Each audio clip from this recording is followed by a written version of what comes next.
নমস্কার বন্ধুরা, আমি মিঠুন। সবাইকে স্বাগত জানাই মিঠুন মুভি জাদুর আরেকটা ভিডিওতে। বন্ধুরা, আজকে কথা বলবো রামচরণ তেজা অভিনীত পেদ্দি মুভিটা নিয়ে, যার পরিচালক হচ্ছেন কুচি বাবু সানা।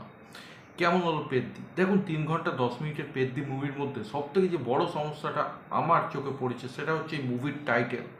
এই মুভির টাইটেল পেদ্দি না হয়ে রদ্দি হওয়াটা বোধহয় বেশি ভালো ছিল এবং বেশি মানানসই হতো।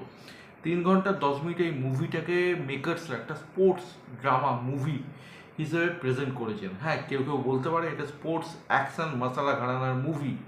এবং এই মুভিটা দেখার সময় আমার একটা কথাই মনে হচ্ছিল, এই ছবির মেকার্সরা আমাদের বাংলার তৎকালীন মুখ্যমন্ত্রীর আমলে বিখ্যাত গান খেলা হবেটাকে অত্যন্ত সিরিয়াসভাবে নিয়েছিলেন। সেই জন্যই এই মুভিতে খেলার যে নমুনা আমি দেখলাম, মানে মাঠে এবং ঘাটে দুই জায়গাতেই ছবির নায়ক একদম সমান পারদর্শিতার সাথেই খেলেছেন। একদিকে তিনি ক্রিকেট, অ্যাথলেটিক্স এবং কুস্তিতে সেরা, এবং অপরদিকে খাটেও কিন্তু খেলতে তিনি পিছপা হচ্ছেন না, এবং তাই জন্য ছবির নায়িকাকে ভরপুর ইউটিলাইজ করা হয়েছে। তবে খাটে হিসেবে আপনারা যেটা ভাবছেন অতটাও নয়, তাহলে তো এটা মশালা পানু হয়ে যেত। যাই হোক, এই ছবির গল্প একটা পিছিয়ে পড়া গ্রামের, যেই গ্রামের থেকে সরকার মুখ ফিরিয়ে নিয়েছে, এবং সেই গ্রামের একজন ছেলে যাকে সবাই পেদ্দি পালোয়ান বলে চেনে, সেই ছেলের দায়িত্ব পড়েছে তার ভরপুর কাঁধে সেই গ্রামের নাম উজ্জ্বল করা, এবং সেই জন্য সে অ্যাথলেটিক্স, ক্রিকেট এবং কুস্তি এই 3টে খেলাতেই গ্রামকে এগিয়ে নিয়ে যাওয়ার চ্যালেঞ্জটা নিজের কাঁধে তুলেছে। তাই তো ছেলে মাঠে যেমন খেলে, মাঠের বাইরে কিন্তু ঘরের মধ্যে উদম ভালো খেলে গেছে। এই ছবির লজিক কিন্তু সাংঘাতিক। ছবির নায়ক রামচরণের ব্যাটে বল লেগে 6-এর বাইরে অন্য কোনো রানই হচ্ছে না। নামে রাম, কিন্তু কার্যকলাপ রাবণের মতো। হ্যাঁ বন্ধুরা, এখানে রামচরণের নামের সাথে কাজের কোনো মিলই নেই। মানে যখন হিরোইনকে সামনে পায় আর কি, রামচরণ তখন হয়ে যায় রাবণ চরণে। তবে এত কিছুর পর রামচরণের ছোট্ট একটি প্রশংসা না করলেই নয়। তিনি কিন্তু নিজের চরিত্রটিকে গ্রহণযোগ্যতা করে তোলার জন্য যথেষ্ট যত্নশীল হয়েছে। তবে আফসোস একটাই, এতটা যত্নশীল যদি তিনি স্ক্রিপ্টের প্রতি হতেন তাহলে এতগুলো কথা আমাকে বলতেই হতো না। ছবির হিরোইন জাহ্নবী কাপুর, একটা কথা বলতেই হয়, জাহ্নবী কাপুরের সঙ্গে তার কাকা সঞ্জয় কাপুরের অসম্ভব মিল। দুজনেরই ফেস আছে কিন্তু ফেস ভ্যালু নেই। তাই তো এক্সপ্রেশনলেস ফেস নিয়ে অ্যাক্টিংয়ের পর অ্যাক্টিং করেই যাচ্ছেন। সঞ্জয় কাপুর তখনকার দিনে একের পর এক সুযোগ পেতেন, এবং এখনকার সময় জাহ্নবী কাপুর সুযোগ পেয়ে যাচ্ছেন।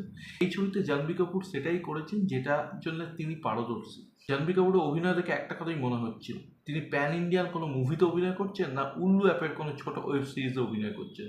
তার অভিনয় এতটাই উন্নত। এই মুভিতে ছোট্ট চরিত্রে আমরা রজতাভ বাবু এবং রাজেশ শর্মাকেও দেখতে পাই। একটা কথাই বলতে হয়, পয়সা সব বলতা হয়। এই জন্য এই ছোট্ট চরিত্ররূপে ওনারা যার পর্দায় খুব খুশি। 3 ঘন্টা 10 মিনিটের মুভির ফার্স্ট হাফ একবারেই বেকার, এবং সেকেন্ড হাফ কিছুটা গতিশীল বা কিছুটা ভালো হলেও এই ছবির স্ক্রিন প্লে অত্যন্ত দুর্বল। ক্যামেরার কাজ, ভিএফএক্সের কাজ অত্যন্ত দুর্বল। না আছে ভালো অ্যাকশন, না আছে ভালো ক্যামেরার কাজ, না সিনেমাটোগ্রাফির কাজ। তবে শেষ 40 মিনিট, মানে ক্লাইম্যাক্সের আর কি, শেষ 40 মিনিট অত্যন্ত ভালো, এবং এই মুভির সেরা পয়েন্ট বলেই আমি মনে করি। ক্লাইম্যাক্স আপনার চোখে জল আনতেই পারে, তবে সিনেমা শেষ হয়ে যাওয়ার পর আপনার চোখের জলটা আরও তীব্র হবে, এবং আপনি টিকিট কাউন্টারে দাঁড়িয়ে রিফান্ডের জন্য লাইনও দেবেন। এই কথা আমি জোর গলায় বলতে পারি। এক কথা যদি বলি, রামচরণের পেড্ডি একেবারে রদ্দি মুভি হয়েছে। যদি এটিকে স্পোর্টস ঘরানা মশালা মুভি মনে করে থাকেন, আমি বলবো আরেকবার ভাগ মিলগা ভাগ, 83 বা চান্দু চ্যাম্পিয়নের মতো মুভিগুলো দেখে আসুন। হ্যাঁ, সেইখানে হয়তো নায়িকার সঙ্গে অসভ্যতামি নেই বা চুম্বনকে জাস্টিফাই করার মতো ডায়ালগ নেই, কিন্তু সেখানে যেটা আছে strong screenplay, strong dialogue এবং ভালো মুহূর্ত। গুচিবাবু সানা এই মুভিটাকে প্যান ইন্ডিয়া মুভির নাম করছেন, কিন্তু প্যান ইন্ডিয়ার নামে স্ক্রিন প্লে থেকে শুরু করে সমস্ত ডিপার্টমেন্টকে ফ্রাইং প্যানে চড়িয়ে দিয়ে এনারা প্যান ইন্ডিয়াকে ছোটই করছেন না, অপমানও করছেন। আমার কাছে এই মুভিটার 5টা তেলেগু মুভির মতোই একটা অ্যাভারেজ মানের মুভি হয়েছে বলেই আমি মনে করি, এবং আমার মনে হয় রামচরণের আরও সাবধান হওয়া উচিত ভবিষ্যতে এই ধরনের মুভি করার থেকে। এই ছিল পেদ্দি নিয়ে আমার ব্যক্তিগত মতামত। তোমরা যারা মুভিটা দেখেছো কমেন্ট সেকশন খোলাই আছে, এবং আমার ভিডিও কেমন লাগলো সেটার জন্য কমেন্ট সেকশন খোলা আছে। ভালো লাগলে ভিডিওটাকে লাইক, শেয়ার, সাবস্ক্রাইব করো, এবং ফার্দার নোটিফিকেশনের জন্য বেল আইকনটা ক্লিক করতে ভুলো না। সকালে ভালো থেকো, সুস্থ থেকো, টেক কেয়ার, বাই বাই।